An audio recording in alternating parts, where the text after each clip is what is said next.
Hi, we're reading The Alchemist. Thanks for joining. Let's get started.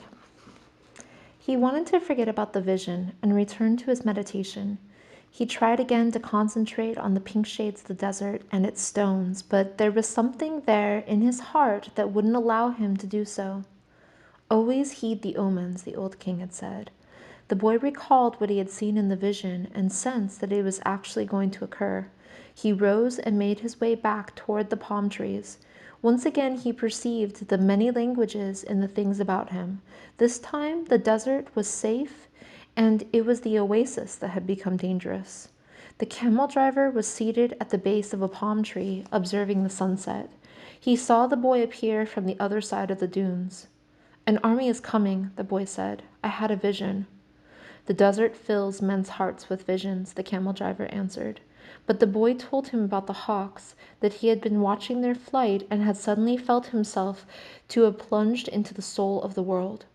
The camel driver understood what the boy was saying. He knew that any given thing on the face of the earth could reveal the history of all things. One could open a book to any page, or look at a person's hand. One could turn a card or watch the flight of the birds. Whatever the thing observed, one could find a connection with his experience of the moment. Actually, it wasn't that those things in themselves revealed anything at all. It was just that people, looking at what occurring around them, could find a means of penetration to the soul of the world. The desert was full of men who earned their living based on the ease with which they could penetrate to the soul of the world. They were known as seers, and they were held in fear by women and the elderly. Tribesmen were also wary of consulting them because it would be impossible to be effective in battle if one knew that he was fated to die. The tribesmen preferred the taste of battle and the thrill of not knowing what the outcome would be. The future was already written by Allah, and what He had written was always for the good of man. So the tribesmen lived only for the present, because the present was full of surprises, and they had to be aware of many things. Where was the enemy's sword? Where was his horse? What kind of blow should one deliver next in order to remain alive? The camel driver was not a fighter. He had consulted with seers. Many of them had been right about what they said. Some had been wrong. Then one day the oldest seer he had ever sought out, and the one to be most feared, had asked why the camel driver was so interested in the future. "Well, so I can do things," he had responded, "and so I can change those things that I don't want to happen." "But then they wouldn't be part of your future," the seer had said. "Well, maybe I just want to know the future so I can prepare myself for what's coming." "If good things are coming, they will be a pleasant surprise," said the seer. "If bad things are, and you know in advance, you will suffer greatly before they even occur." "I want to know about the future because I am a man," the camel driver had said to the seer, "and men always live their lives based on the future." The seer was a specialist in the casting of twigs. He threw them on the ground and made interpretations based on how they fell. That day he didn't make a cast. He wrapped the twigs in a piece of cloth and put them back in his bag. "I make my living forecasting the future for people," he said. "I know the science of the twigs, and I know how to use them to penetrate to the place where all is written. There I can read the past, discover what has already been forgotten, and understand the omens that are here in the present. When people consult me, it is not that I am reading the future. I'm guessing at the future. The future belongs to God, and it is only He who reveals it, under extraordinary circumstances. How do I guess at the future? Based on the omens of the present. The secret is here in the present. If you pay attention to the present, you can improve upon it. And if you improve on the present, what comes later will also be better. Forget about the future and live each day according to the teachings, confident that God loves His children. Each day, in itself, brings with it an eternity." The camel driver had asked what the circumstances were under which God would allow Himself to see the future. Only when He Himself reveals it, and God only rarely reveals the future. When He does so, it is only for one reason. It is a future that is written so as to be altered. God had shown the boy a part of the future, the camel driver thought. Why was it that He wanted the boy to serve as His instrument? "Go and speak to the tribal chieftains," said the camel driver. "Tell them about the armies and that they are approaching. They'll laugh at me. They are men of the desert, and men of the desert are used to dealing with omens." "Well, then they probably already know." "They're not concerned with that right now. They believe that if they have to know about something Allah wants them to know, someone will tell them about it. It has happened many times before, but this time the person is you." The boy thought of Fatima. He decided he would go see the chiefs of the tribes. The boy approached the guard at the front of the huge white tent at the center of the oasis.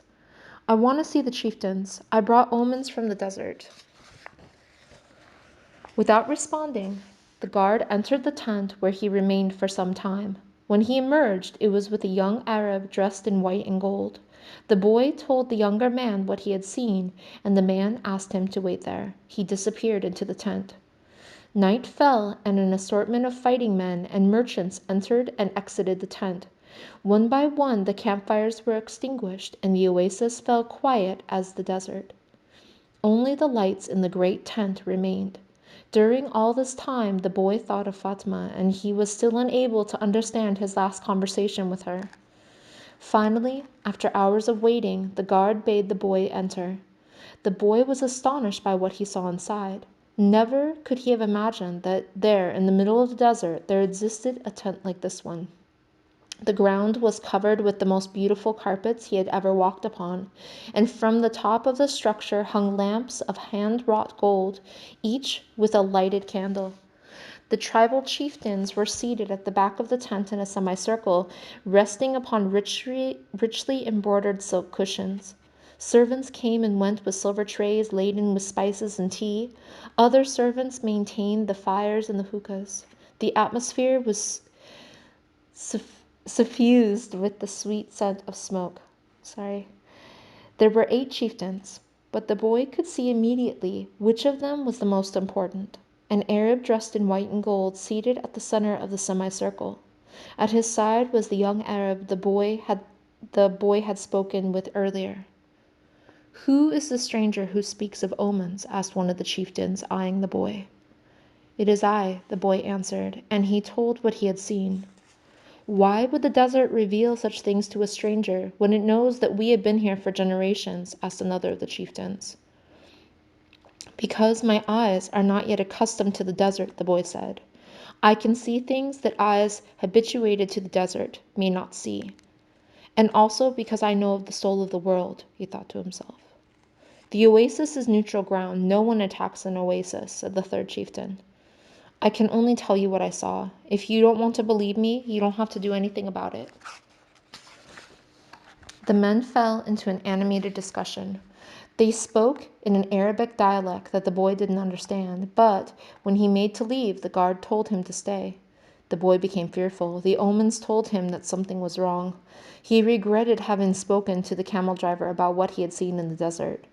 Suddenly, the elder at the center smiled, almost imperceptibly, and the boy felt better.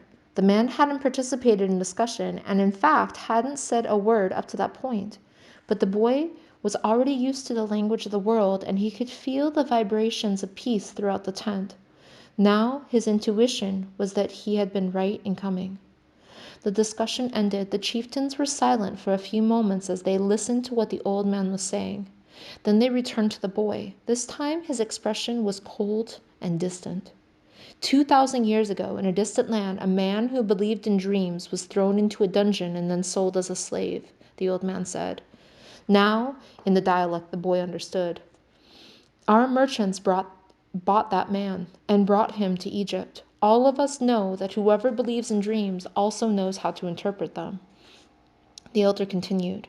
"When the Pharaoh dreamed of cows that were thin and cows that were fat, this man I'm speaking of rescued Egypt from the famine. His name was Joseph. He too was a stranger in a strange land like you, and he was probably about your age." He paused, and his eyes were still unfriendly. "We always observed the tradition. The tradition saved Egypt from famine in those days and made the Egyptians the wealthiest of peoples. The tradition teaches men how to cross the desert and how their children should marry. The tradition says that an oasis is neutral territory because both sides have oases and both are vulnerable. No one said a word as the old man continued. But the tradition also says that we should believe the messages of the desert. Everything we know was taught to us by the desert. The old man gave a signal and everyone stood. The meeting was over. The hookahs were extinguished and the guards stood at attention. The boy made ready to leave, but the old man spoke again. Tomorrow, we are going to break the agreement that says no one at the oasis may carry arms. Throughout the entire day, we will be on the lookout for our enemies. When the sun sets, the men will once again surrender their arms to me. For every 10 dead men among our enemies, you will receive a piece of gold. But arms cannot be drawn unless they also go into battle. Arms are as capricious as the desert, and if they are not used, next time they may not function. If at least one of them has not been used by the end of the day tomorrow, one will be used upon you. When the boy left the tent, the oasis was illuminated only by the light of the full moon. He was 20 minutes from his tent, and he began to make his way there. And we'll stop there for today. Thanks for listening. Let's see what happens tomorrow.